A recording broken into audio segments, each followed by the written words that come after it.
मैं हूं आपके साथ दीपक पंडित। आज किसी आवश्यक काम से हमें सीतापुर में आना था। हम तमाम लोगों के साथ आए थे तो देव देवेश्वर महादेव के धाम में आए, क्योंकि आज मैं पहली बार इस धाम में पहुंचा हूं। तमाम लोगों से, हज़ारों लोगों से मैंने इस धाम के बारे में सुना था। आज आए, हमने दर्शन किया। हमारे साथ महाराज जी हैं, वो कुछ बताएंगे कि इस स्थान का क्या महत्व है पुराणों में। महाराज जी, क्या कुछ महत्व इस पौराणिक? यहाँ ये शंकर जी का बड़ा प्राचीन मंदिर है।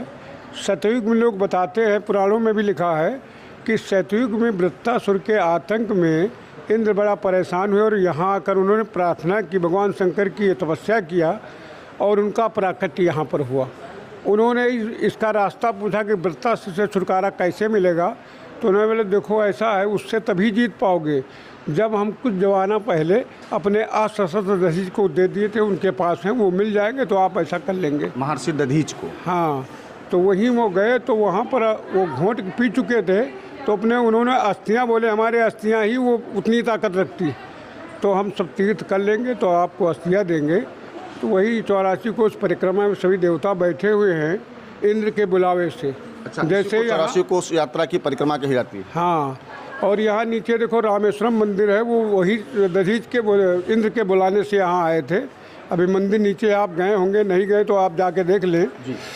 और तब से ये यहाँ पर पूजे जाते हैं, स्वयंभू कहे जाते हैं, इसलिए कि उनका प्राकट्य हुआ था, तो यहाँ इनकी पूजा होती है। और सावन में बहुत बड़ा मेला लगता है। कहाँ से यहाँ पर दर्शन करने के लिए? यहाँ से केरल, तमिलनाडु, आंध्र प्रदेश, महाराष्ट्र, सब जगह से बहुत दर्शनार्थी आते हैं। आज जब हम हैं तब भी यहाँ पर मुझे लगता है कर्नाटक, केरल के सैकड़ों की संख्या में यहाँ पर लोग तीर्थ करने के लिए आए हैं, महाराज जी का दर्शन करने के लिए आए हैं। हाँ। और कहाँ से लोग आते हैं और क्या कुछ महत्व है यहाँ पर? यहाँ ऑल इंडिया से सभी आते हैं।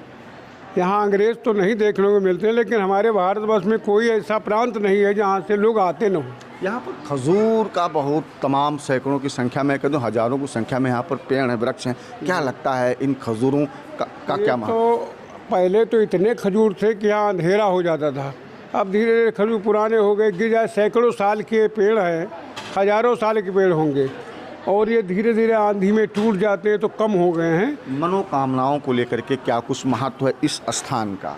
देखो, यहाँ आपके लखीमपुर की पीछे रामायण हो रही, मनोकामना पूर्ण होने से कर रहे हैं। धौराहरा के लोग आते हैं, बहराइच के लोग आते हैं, बाराबंकी से आते हैं, मनौती मान के जाते हैं, पूरी हो जाती है तो रामायण कराते हैं। हरदोई है, सीतापुर तो है ही है, लखनऊ से तमाम भीड़ आती है। आज भी आपको देखने को मिलेंगे यहाँ लखनऊ के बहुत लोग आए। मैंने देखा केरल, कर्नाटक, तमिलनाडु के लोग भी यहाँ पर। हाँ, हर प्रांत के लोग आपको हर दिन मिलेंगे।